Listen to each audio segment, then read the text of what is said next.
Assalamualaikum warahmatullahi wabarakatuh. Waalaikumsalam warahmatullahi wabarakatuh. Allahu Akbar, Allahu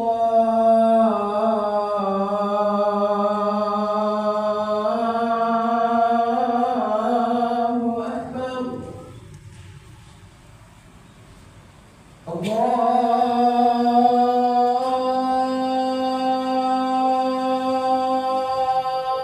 Akbar,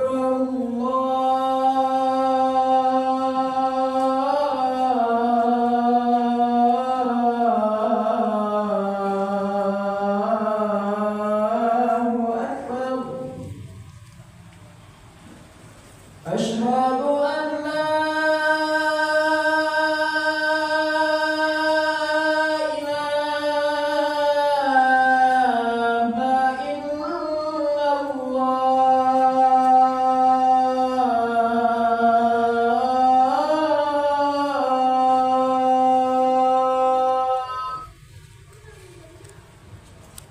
Asyhadu an la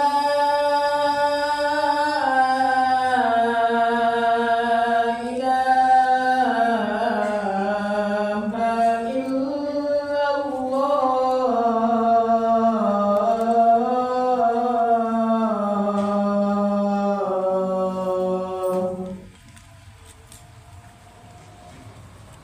Asyhadu anna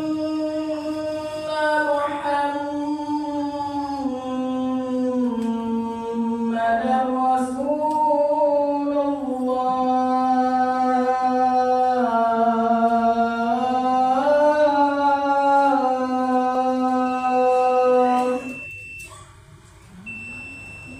Asyhadu anna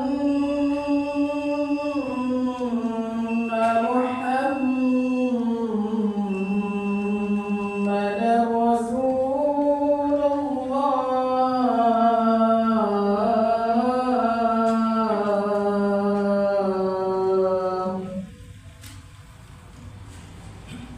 Hayya 'alas salah.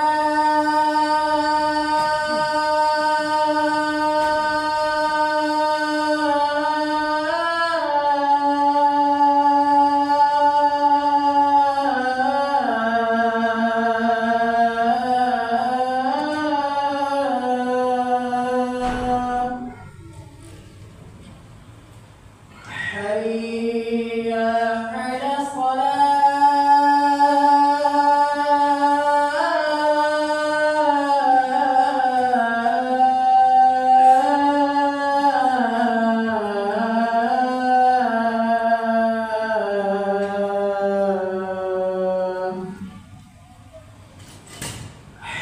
Hayya 'alal falah.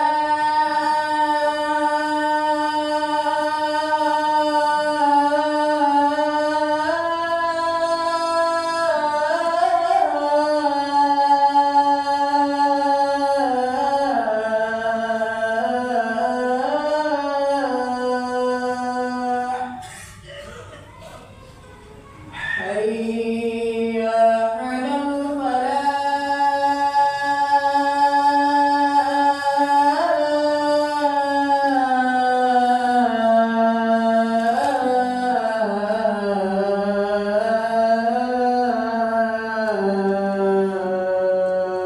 La haula wala Allahu Akbar,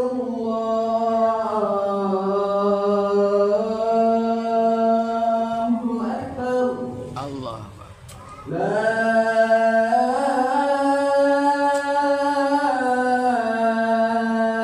ilaha illallah.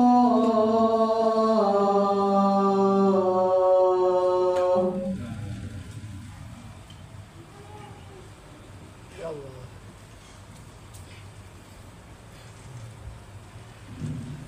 Innal hamdalillah nahmaduhu wa nasta'inuhu wa nastaghfiruh wa na'udzu billahi min shururi anfusina wa min sayyiati a'malina. Man yahdihillahu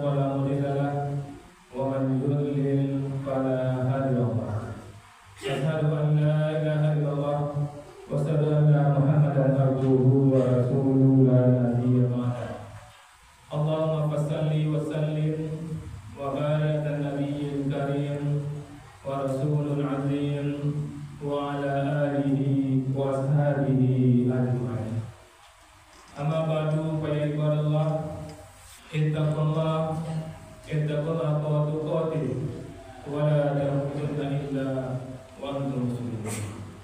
Wa qala ta'ala fi kitabil karim a'udzu billahi minasy syaithanir rajim. Bismillahirrahmanirrahim. Alif lam mim zalikal kitabu la raiba fihi hudan lil muttaqin.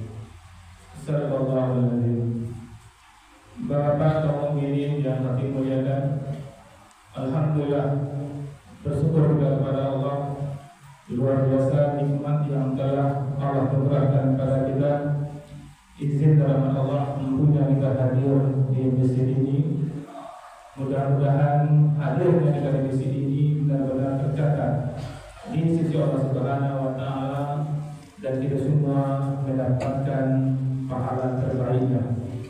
Bermohon kepada Allah dan mukminin, kiranya setiap detik yang kita lewati benar-benar bernilai ibadah, dan bermohon kepada Allah kiranya hidayah Allah selalu menyertai hidup kita sampai kita tinggalkan dunia ini. Amin ya Allah ya Rabbal alamin ya wabarakatuh. Khatib mengajar dari khatib kita semua, mari kita pastikan bahwa kita adalah orang-orang yang bertakwa. Karena kalau ingin tidak ada gunanya kita hidup panjang pun usia kita, tinggi jabatan kita, tapi kalau kita tinggalkan dunia ini tidak membawa pendidikan takwa, gagal dan gagallah hidup kita. Pasti dan pasti kita akan menjerit, pasti dan pasti kita akan minta kepada Allah untuk dihidupkan kembali. Maka syukurilah hidup ini dan bertakwa. Kamu ini yang saya muliakan, tidak terasa kita sekarang sudah berada di Jumat pertama di bulan Muharram, dan bertepatan hari ini 1 Muharram 1447 Hijriah. Hati mengajak diri hati kita semua, mari sama-sama kita koreksi diri kita, introspeksi diri kita. Apa perbuatan-perbuatan yang dilarang oleh Allah yang masih kita kerjakan? Apa perintah-perintah Allah yang sebenarnya sanggup kita laksanakan tapi belum kita laksanakan? Itu yang ingin khatib kaji dalam khutbah yang singkat ini. Karena berbahaya kamu ini kalau seandainya masih ada larangan-larangan Allah yang kita kerjakan, kalau masih ada perintah-perintah Allah yang belum kita kerjakan, dan tahu-tahu kita meninggal dunia, pasti dan pasti kita akan menyesal. Tidak ada jaminan kamu ini hidup kita aman, tidak ada jaminan. Jangankan penuh di tahun 1447 Hijriah, menjelang sore nanti belum tentu kita masih ada. Karena khatib pernah menemukan orang di pagi hari dia salat subuh berjamaah, di siangnya dia disalahkan di tempat dia salat subuh berjamaah. Maka penting ini kita disampaikan untuk menggugah dedikatif, dan kita semua harus kita camkan apa perbuatan-perbuatan yang Allah suruh kita sanggup laksanakan tapi belum kita laksanakan. Apa-apa larangan-larangan yang Allah larang pada kita yang masih kita kerjakan. Kemudian yang tadi mulia, singkatnya dalam sebuah khutbah ini ada firman Allah dalam surat Al-Baqarah 197. Ini ayat tentang orang yang berhaji. Ayat ini Allah khususkan untuk orang berhaji yang namanya Al-Quran. Zalikal kitabu la raiba fihi hudan lil muttaqin. Al-Quran ini kitab petunjuk yang sedikit pun tidak ada keraguan padanya, petunjuk bagi orang bertakwa. Walaupun ayat ini ditujukan kepada orang yang berhaji, bagi kita yang belum berhaji, ambil ayat ini untuk amalan dalam kehidupan kita. Tahun ini yang kasih mulia, apa kata orang di sini? Al-Hajju Ashhurun Ma'lumat. Musim haji itu pada bulan-bulan yang telah dimaklumi. Faman farada fihinna al-hajja, barang siapa mengerjakan dalam bulan-bulan haji itu haji, fala rafasa, maka janganlah dia berkata jor, bagi orang yang haji, bagi orang yang umrah, mulai dia niat ihram itu sampai selesai ihramnya, dia tidak dibenarkan untuk berkata jorok. Pak Haji dan Bu Haji ketika memakai ihram tidak dibenarkan untuk berkata jorok. Dan bagi kita ayat ini petunjuk bagi kita, tidak hanya ketika berhaji, selesai berhaji juga. Orang yang pernah berhaji atau tidak pernah berhaji, jangan pernah berkata jorok. Ini yang ingin kita sampaikan dalam awal-awal tahun baru ini. Kalau sebelumnya kita masih mudah untuk berkata jorok, segera tobat kepada Allah mulai sekarang sampai kita tinggalkan dunia ini. Kata-kata jorok, perbuatan-perbuatan jorok, menonton hal-hal yang jorok, segera kita tinggalkan. Karena ketika orang berhaji tidak dibenarkan sedikit pun mereka rafasa untuk berkata atau berbuat jorok. Kalau ada mereka ketika ihram berkata jorok, maka mereka harus bayar dam. Nilai damnya itu 1 ekor kambing. Kalau kita uangkan uang 4 juta, maka kita boleh selamat pernah berkata jorok, minta ampun kepada Allah, rasanya perlu kita bayar dam. Kita berinfak senilai 4 juta.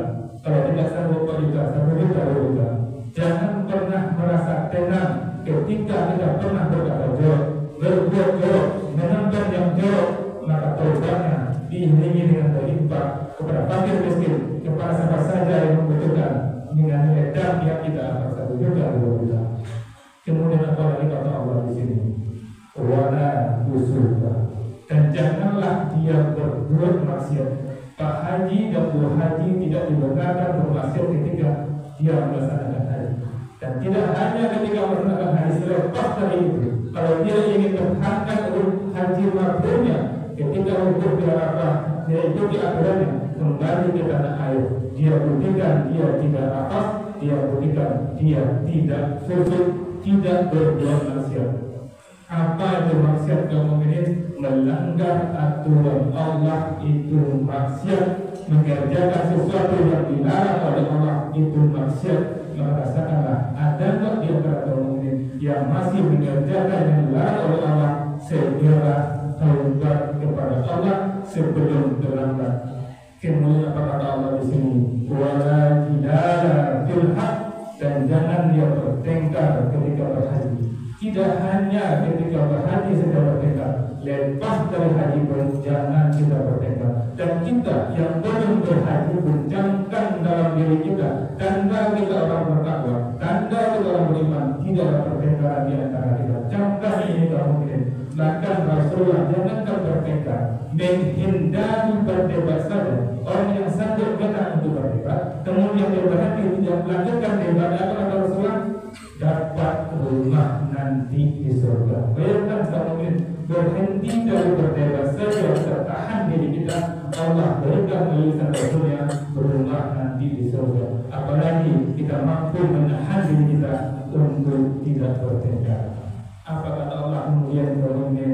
Wa ma ta'malu min khairin ya'lamuhu Allah. Segala apa yang kamu kerjakan min khair, berupa kebaikan, ya'lamuhu Allah, Allah mengetahuinya. Maka pastikan di awal tahun ini yang kita buat benar-benar karena Allah Subhanahu wa taala. Karena jelas Allah mengatakan wa ma ta'malu min khairin ya'lamuhu Allah. Tidak penting pujian-pujian dari manusia, yang kita harap benar-benar dari Allah Subhanahu wa taala. Jangan sampai kamu mukmin ketika kita berbuat baik di dunia, yang kita harapkan pujian-pujian dari manusia, kemudian kita tinggalkan dunia ini, kita yakin masuk surga. Kata Allah, tidak ada surga untukmu. Namun dulu berbuat baik, ingin dipuji sebagai orang soleh, kamu sudah dipuji di seluruh dunia, di akhirat kamu tidak dapat lagi. Maka hati-hati kita, apapun yang kita buatkan, pastikan karena Allah Subhanahu wa taala. Kalau di 1446 Hijriah banyak perbuatan-perbuatan kita karena ingin dipuji oleh manusia, maka berhentilah mulai sekarang tahun 1447 sampai berakhir hidup kita bekerja, berbuat, beribadah benar-benar karena Allah. Kemudian kata Allah lagi, wa tazawwadu fa inna khayra zadi taqwa. Berbekallah kata Allah, fa inna khayra zadi taqwa, karena sesungguhnya sebaik-baik bekal adalah takwa. Kamu ini ingin sukses di dunia, bertakwalah. Jadi apapun kita, jadi pedagang, jadi pegawai, kalau bertakwa pasti sukses. Karena pedagang yang bertakwa pasti jujur, pedagang yang bertakwa pasti ramah, orang jujur, orang ramah pasti akan laris dalamnya. Pejabat-pejabat yang takwa, dia akan amanah, dia akan mengayomi bawahannya, orang yang mengayomi bawahannya, dan dia bertakwa pasti disenangi atasan dan disenangi oleh bawahan. Apa kata Allah kemudian lagi? Wattaquni ya ulil albab. Bertakwalah kepadaku, hai orang-orang yang berakal sehat. Kalau kamu ingin masuk kelompok orang yang berakal sehat, ya ulil albab, maka bertakwa. Pertama ya ulil albab, la'natul syaitan.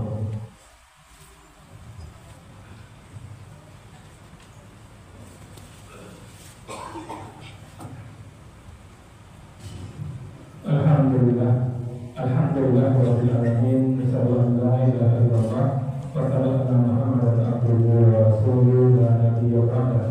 Allahumma shalli ala sayyidina Muhammad wa ala sayyidina Muhammad. Ibadallah, ittaqullah, ittaqullah qawli wa la tamutunna illa wa antum muslimun.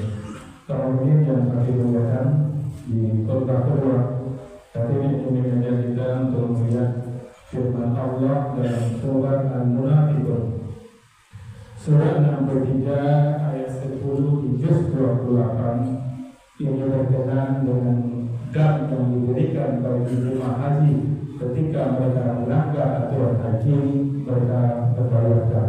Dan kita lihat ini luar biasa tentang infak ini. Allah gambarkan kepada kita di Al-Munafiqun ayat 10. Wa anfiqu mimma razaqnakum min qabl. Dan infaklah berarti perintah. Infak itu kewajiban yang Allah berikan kepada kita. Mimma razaqnakum, sebagian dari apa yang telah kami berikan kepadamu. Allah menyuruh kita berinfak dari apa? Dari yang telah Allah berikan kepada kita. Tetapi ini coba menunjukkan kamu ini uang yang ada dalam dompet kita, yang ada dalam rekening kita, itu sesungguhnya Allah yang mengirimkan untuk kita. Dan setelah Allah kirim untuk kita, Allah menyatakan Quran itu dan infakkan min qabli an ya'tiya ahadakumul maut.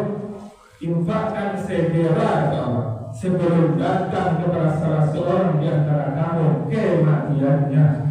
Kalau Rabbi laula akhartani, kemudian dia menyesal, dia menyeru Rabbi laula akhartani, ya Tuhanku, sekiranya engkau berkenan menunda ila ajalin baik, sedikit waktu lagi. Fasadaka wa aku minas sholihin, maka aku dapat bersedekah dan aku akan termasuk orang-orang yang soleh. Yang akan bersedekah itu orang-orang yang soleh. Kenapa Allah mengatakan di sini? Ketika mereka mau mengeluarkan roh seseorang, dia menjerit, dia minta ditunda, jangan dulu keluarkan rohnya. Apa yang akan dikerjakannya? Dia akan berinfak. Dia akan bersedekah. Kenapa? Karena dia sadar ketika dia itu banyak dosanya, dan dia sadar untuk selamat dari dosa, untuk menembus dosa-dosa itu, dia harus banyak berinfak. Maka camkanlah kamu ini, yakinkanlah 1440 ini kita riset diri kita coba secara terbaiknya untuk berinfak sebanyak-banyaknya, sehingga kalau pun di 1440 akhir hidup kita, insya Allah kita husnul khotimah. Inna Allah wa malaikatahu yusholluna 'alan nabi, ya ayyuhallazina amanu shollu 'alaihi wa sallimu taslima. Allahumma shalli ala sayyidina Muhammad wa ala Muhammad kama shallaita ala sayyidina Ibrahim wa ala sayyidina Ibrahim wa barik ala sayyidina Muhammad wa ala Muhammad fil alamin innaka Hamidum Majid. Allahumma qil muslimina wal muslimat, mu'minina wal mu'minat, al-ahya'i minhum wal amwat, wa tabi'in bainana wa bainahum khairan nabiyyu warham wa anta ghairu rahmin. Allahumma izzil Islam wal muslimin, Allahumma ansur ikhwanana al-muslimin al-mujahidin fi Palestin, Allahumma sabbit imanahum wa anzil as-sakinata ala qulubihim wa wahid sufuhum. Allahumma alikil kafara wal muslimin. Rabbana atina fid dunya hasanah wa